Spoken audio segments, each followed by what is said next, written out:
Greetings, dear ones. I am Kryon of Magnetic Service. Again, I know where I am and honor that which is here. The name of the place is the Temple of Wisdom. And so what we wish to do in this small amount of time is to bring you the kinds of wisdom that you've been asking for. That every single old soul in this new energy is starting to ask about. And the subject title, and humans like to title everything, would be body communication. And even before we begin, I will tell you that this is specifically about body communication of you to your cellular structure and not the other way around. That's for another channel. There's two kinds of communication. It's not one way. But we are going to speak of you and your body right now. Before we even begin, it's necessary, dear human being, to review the blocks that get in the way of you understanding what is to come. You only have one reality. The reality that you share as a human being, and you share it even with my partner, is that you live in a linear world. You experience things in certain ways, and you're used to the way that humanism works. Human psychology, all of the things that you do, the motions, your actions, the reasons behind things, accomplishments, punishments, all of those things go into your perception of the way things work. It's not an indictment of your intelligence when I say that then you naturally project this to everything else around you. And whether it's God or whether it's simply perception of reality in a multidimensional state, you bring forth only what you know. And that's a bias. There are certain ways in humanism that you would accomplish things through hard work and repetition, and you then apply them to everything. There are certain ways that you work in humanism, your relationships to other humans, the give and take that you have, and you apply it, therefore, to everything else. We have told you before that some of your organized religions have taken this to the absolute max. And they have a dysfunctional God, one that can be angry and judgmental, and all the other things that humans have. And before we begin the discussion, we say to you that you got to drop that. In the discussion, we may remind you of some traditional ways and then balance it with the truth. You know, it's beautiful. The premise of this channeling is that you are able to speak to your cellular structure, as we have been saying for years, and it isn't hard. That you've got to get around the human biases, and it isn't hard.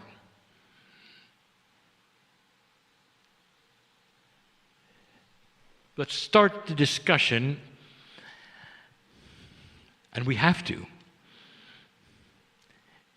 with what I will call the preamble, or that which is necessary in order to accomplish what we're going to talk about today. We have to define, as best we can, consciousness, human consciousness. Now, this would not be the definition that you would read in your academia. These are the things that we see. Human consciousness is divided into several parts. We're going to talk about just two. The first one, it is that soup of reaction or behavior which is driven by two parts of the human body. And the first one is the synaptic brain, that is to say, the storehouse of experience. And the second is the multidimensional part that you believe is responsible for creativity, intuition, and God. It is a mixture of those two through free choice of the human being. It's the balance of those two which create a human being that indeed appears to others to be in control of their own life and satisfied with themselves. When this is out of balance, either way, you get dysfunction. When the human being has a consciousness that is only in the synaptic brain, there is no credibility of God in them. There is no ability for them to have truly creative thought. And they are so pleased to go only with what they know. And it serves them well. It is dysfunctional to us because there's the God part that is always there, that is always available, and would give them so much of an increased awareness and light. But in free choice, that is what they do. There's the other one, and you have seen it, dysfunctional New Agers. I will call them floaters. They are so wrapped up in that which is esoteric that they have no clue about life. And the synaptic brain doesn't have a chance. Logic and common sense are thrown out, and the only thing that remains is what we will call make-believe and woo-woo. You have seen them. You know what? That's acceptable for them. But that is human consciousness, a balance between that which is synapse and survival, and that which is the part of God that you carry around. Now, where are you? And that is how we must begin this channel. If you are listening today to this, whether you are a human in the chair or you are later a human in the chair, hearing this through transcription, reading it, the chances are you are aware of the divine part of you. Now, the divine part of you is the elusive part. It's the mysterious part. But it's the part that's real as the synaptic brain. And here's what I'm going to say. This is linked so strongly to your ability to talk to your body. If you are an intellectual and you are only trusting that which is synaptical in your brain, you should stop now and go no further, because you will not have any success with what I'm about to tell you. Isn't it interesting that these are linked so strongly? You have to be aware of the divine inside, because that is the pathway that is going to talk right to that which we have called innate. We have given you information years ago that there would come a day on this planet when the health of individuals might very well be measured in a far different way than it is today. That those with a higher consciousness would obviously be living longer, and there would be no medical measurement that would give the reasons why. We told you that consciousness may eventually drive the very attribute of human balance in a cellular way, and a chemical way. And that the other things that you now are centered on, which are, of course, diet, exercise, will take a back seat to consciousness. And if we told you that, what are you then going to bring as the conclusion? And that is that things are changing for the human being. The very attributes that keep you alive are going to start changing for the human being. Greater awareness, by the way, of the three-dimensional attributes of what your body needs is going to bring you greater health. But that alone is not going to help you talk to your cellular structure. So if you've come this far, and if you are on board, as they say, and you can say honestly, I believe that there's a divine part of me, then we can continue. And the rest of this information will be given with the premise that you have that. Those who are spiritually minded have come to that point many times. Those who are spiritually minded know about the cellular structure of their body because it has a spiritual complement and component, a benevolence, and they're ready to go. But what they do next is often interesting. Historically, the human bias kicks in, and even those who would call themselves enlightened and New Age will start what I will call a linear process of repetition and nonsense. Things that they have decided are needed to talk to their cellular structure. Why would you want to talk to your cellular structure? And it should be obvious. What is the paradigm that you grew up with? Historically, here it is. That you, as an enlightened creature, live in your head. That everything that happens to you is in your head. The greatest poetry ever written, the greatest music ever composed, the greatest paintings started in the head. And that the rest of your body is the vehicle that supports your head. And your head, every once in a while, will look down at your body and say, I sure hope this thing works. And that is traditional.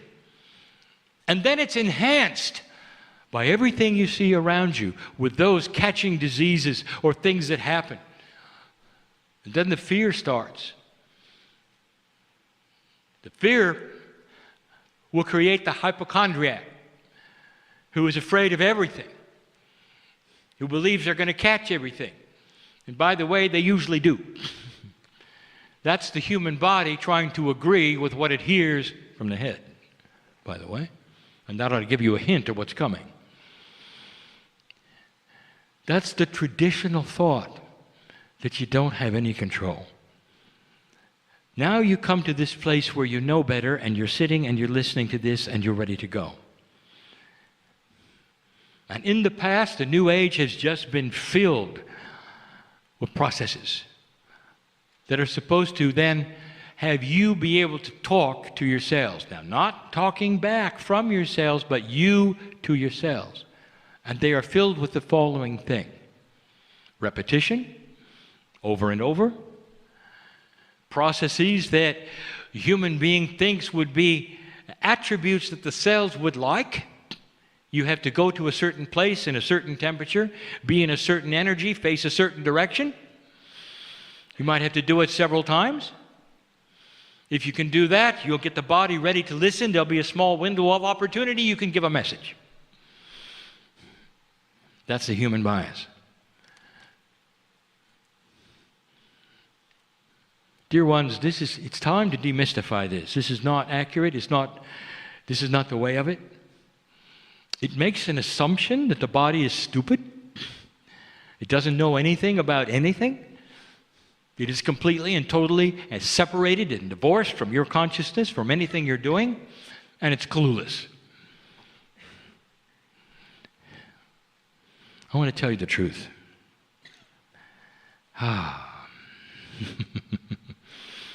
Scientifically, this is going to be proven, and it's not going to be that far away. The cells of your body,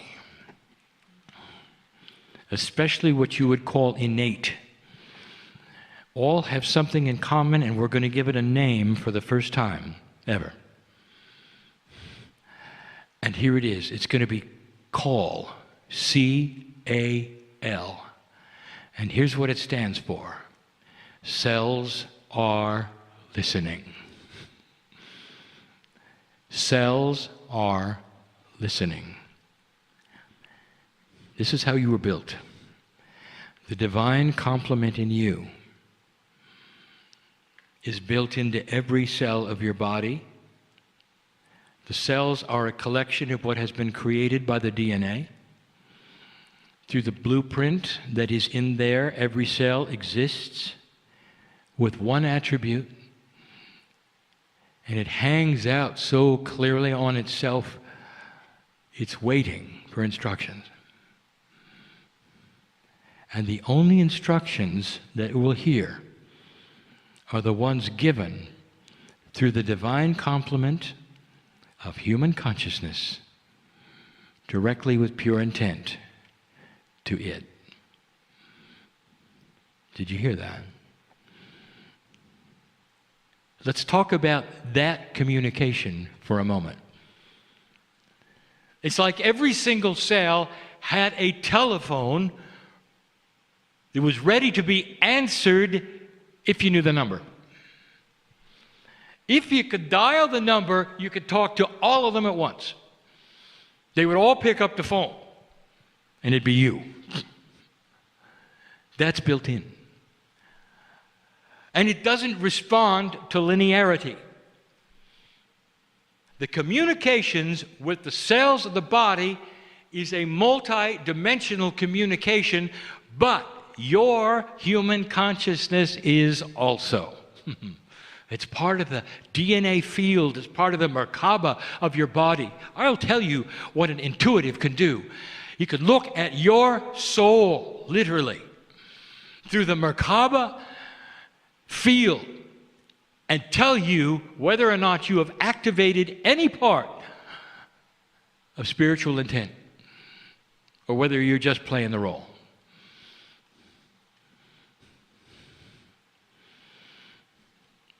What is pure intent? All right, let's talk about it in your way. I'm going to use it again. When you fall in love with someone and you look at them in the eyes, two lovers looking at one another, there's nothing like it. Do you feel God in that? Do you remember? Do you feel God in that? You do. You're not even aware of it.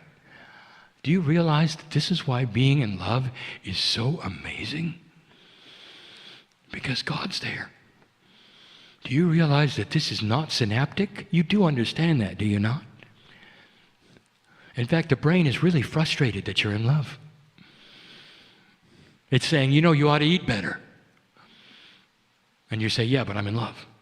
Well, you ought to have better reasoning. Well, I don't because I'm in love. Why are you putting your shoes in the freezer? Because I'm in love. I forgot. That's what it is. Now, when you look at somebody and you say, I love you, that's pure intent when you're in love. And you do. And you pour out your heart to the other and the other to you. And you're entangled as one. There's nothing like it. Now I want you to turn that around, inward. There is a divine part of you that is in love with you, waiting for you to say, I love you. And it'll know if you mean it. if you're not in love with a person, but they want to hear it and you say, I love you. It's not the same. And you know it's not the same. It never will be. The magic isn't there. The connection isn't there. The entanglement is not there. It's just words. And so if you practice this about what we're saying today, in that form, it's not pure. And you don't have the right phone number for the cells of your body. But when you fall in love with yourself, honoring the body to such a degree that you realize it's part of God's creation of you. Without it, there would be no enlightenment. Without consciousness, nothing. It has to operate well, and it wants to. It wants to. And here is the opportunity. Years ago, you saw the gurus of India. They could control the things that are supposed to be automatic in the body, and they had control. They could slow their heartbeats down. They could make respiration extremely slow. They could take control of certain kinds of things within their body that nobody thought they could. They were talking to a part of their body that was listening and adjusting. They knew how to do it. And so do you. So knowing this, what is next? Well, we've just given you two premises. Number one, in touch with the divine part of you creates a pathway for you then to call your cells. C-A-L. Cells are listening. They are born with you listening to what you want. They are waiting for human consciousness to give them instructions. We'll do that in a minute.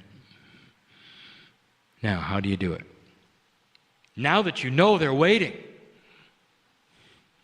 how is it possible? What would you say? There are still those who think they understand the process, that are awakened, they're light workers, there may even be New Age, and they got it covered. They got a process for it. And here's what you do. You have to talk out loud to your cells, and you got to tell them exactly what you want. And here's how many times you got to do it, and you should do it every day. Does that sound right to you? To some it does. And if it does, I want you to recognize what you're doing. You are applying a linear human attribute to a multidimensional, beautiful system that is beyond anything that you can imagine. That is what you are calling your innate. And it doesn't respond to repetition. Let's talk about innate some more. You're ready to talk to a system that hasn't heard from you before. Not really. Not like this. There is a new energy, light worker, on this planet. Old soul, listen to me. Your tool set is being enhanced. That's why you're listening to this. You can do this. I wouldn't be giving you something you cannot do. You get in touch with your cells. I want to tell you that they're going to react. I'll give you that information in just a moment. I want you to look at this as in linearity. Let's look at your best friend. Every one of you. You would have a best friend. Perhaps it's your partner in life. Perhaps it's not. Somebody you can just sit with and talk to. And there are no parameters. There are no rules. You can say anything you want to, and you can pour your heart out to them, and they will listen. And they can do the same with you, and that's a best friend. I want to ask you something. Let us say you have this best friend, and you're going to be with them for 3 days. And you do this, day one. You get up the next morning, they sit at the table, you're having a meal or something, and you give them all the same information again. How do you think that's going to work? Well, it doesn't work with your cells either. Do you understand what I'm saying? Your cells are you. What would you say to you? Your cells are listening.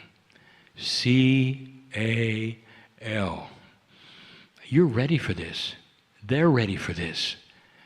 They've been listening since you were born, waiting for the time when you would awaken to this possibility that you could actually speak to them. So let's do it. What would be something you would say? And how would you approach this? First of all, I want to tell you, they understand your language. They're part of you. You will talk to them any way you want to. Out loud, through thought, through writing, it doesn't matter. Because you have their number. And the key is love. You have got to love your cellular structure enough that you can say, I love you. And it knows you do. It can't be simpler, and yet it can't be harder.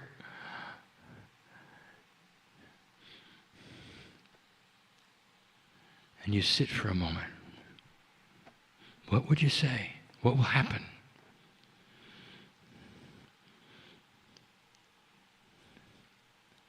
When the body starts to listen to you, there are some processes that it goes through. Let me tell you what they are, and then I will give you an example of a communication, and then we'll be done.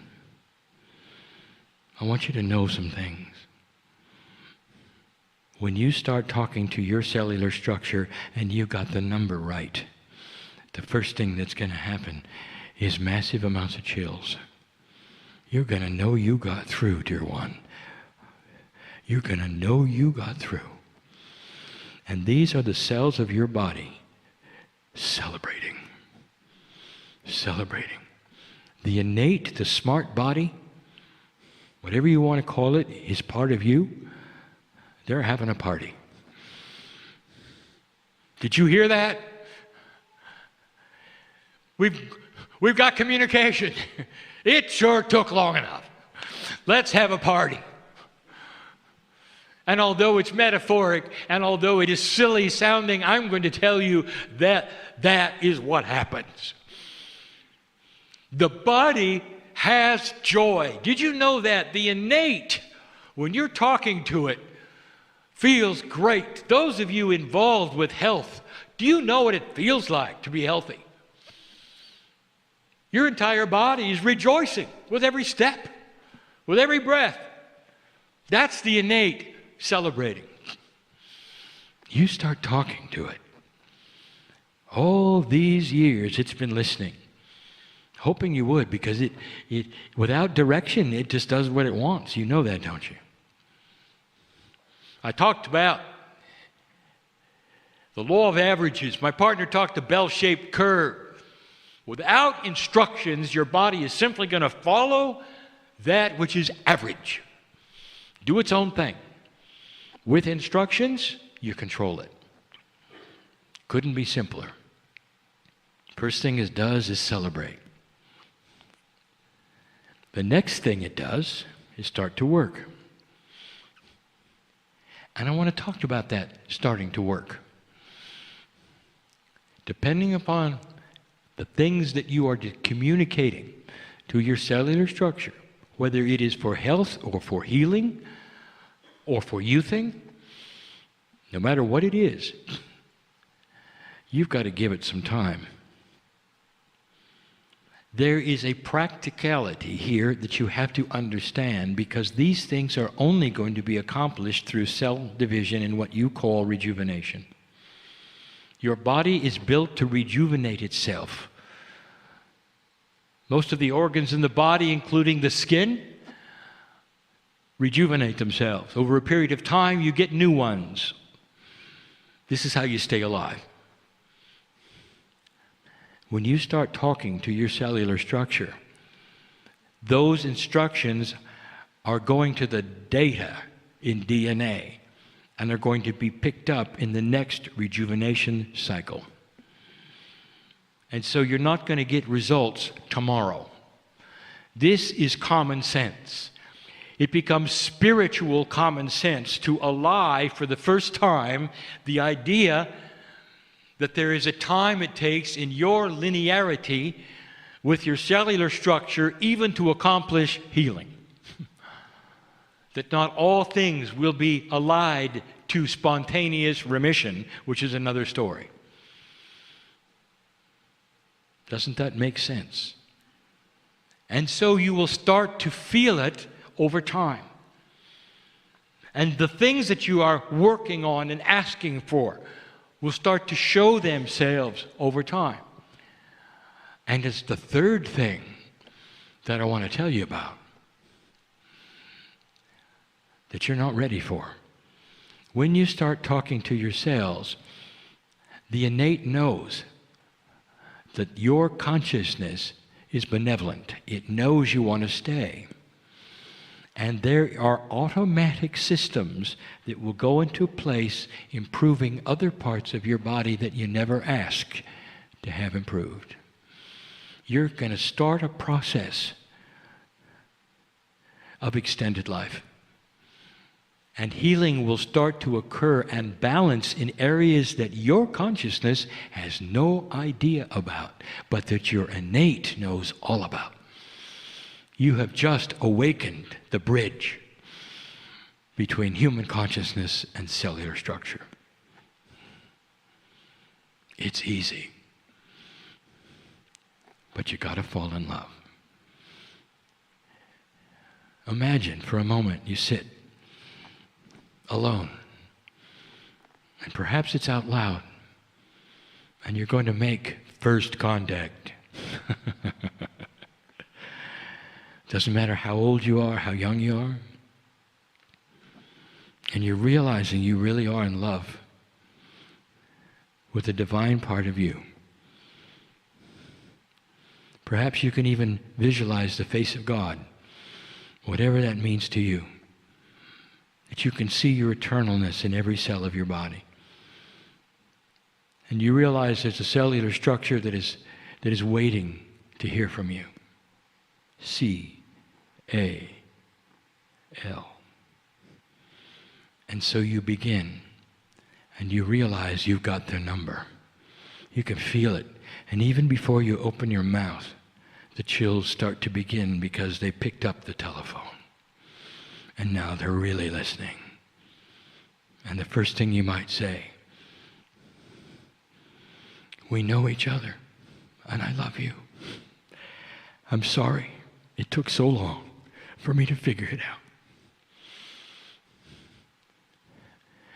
I want you to go into the processes that you know about that I don't. I want you to come together in a benevolence that would create health and a long-lasting human being.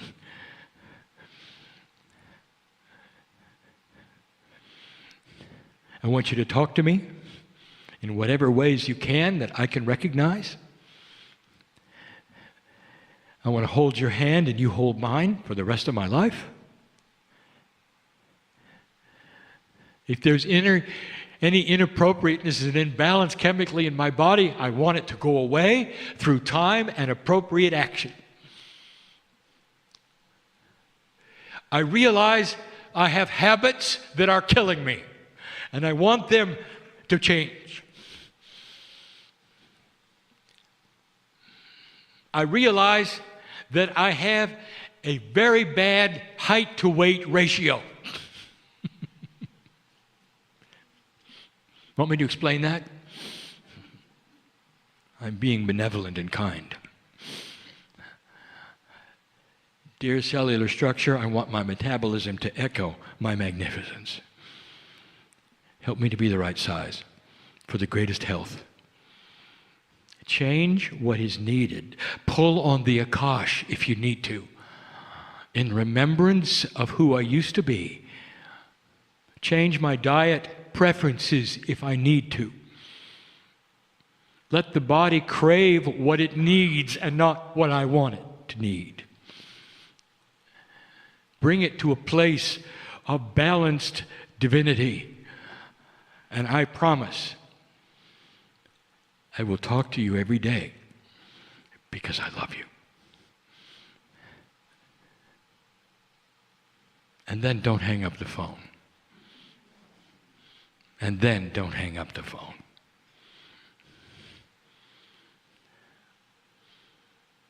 Now, if you want to analyze this channel, you'll realize that your consciousness never told the body specifics. Because the innate knows what to do. It's just waiting for the call. You're asking for balance. And innate knows what to do. The smart part of your body can even get in touch with your Akash. It can pull on the right parts of it for health, for change, for dropping habits that you have that you shouldn't have. As simple as eating too much or the wrong things. And you can't help it because it's a habit. And that can change very, very, very quickly. Within a couple of cycles of cellular rejuvenation, creating actual differences in what you want to eat. So there's no suffering and there's no big hunger because it's pulled in a you from the past who didn't have the habit that you had today. That is the power in front of you. CAL. Now, some of you are going to start doing this, and you're going to get results right away. And I want to tell you, if you're one of those, you've got a job to show others how to do it. Because it's not going to happen overnight by someone listening to this channel necessarily. You're going to have to show them what you've done. Lastly, how does it make you feel, old soul? To know you got a friend inside. To the extent that you can put years and years and years on your life. All of this in appropriateness of the plan that you've laid out for Earth, who you're going to be next time, when you're supposed to come and go. It's about staying healthy while you're here. And that is way outside of the bell-shaped curve. And that's what you can do. There'll be another channel at another time on how to recognize what the body says to you. For you don't speak its language necessarily, and you've got to understand through some processes how it might speak back to you so that you can give it better instructions. It's a cycle, you see. The channel today is given in a very sacred place to create new tools for you because it's time.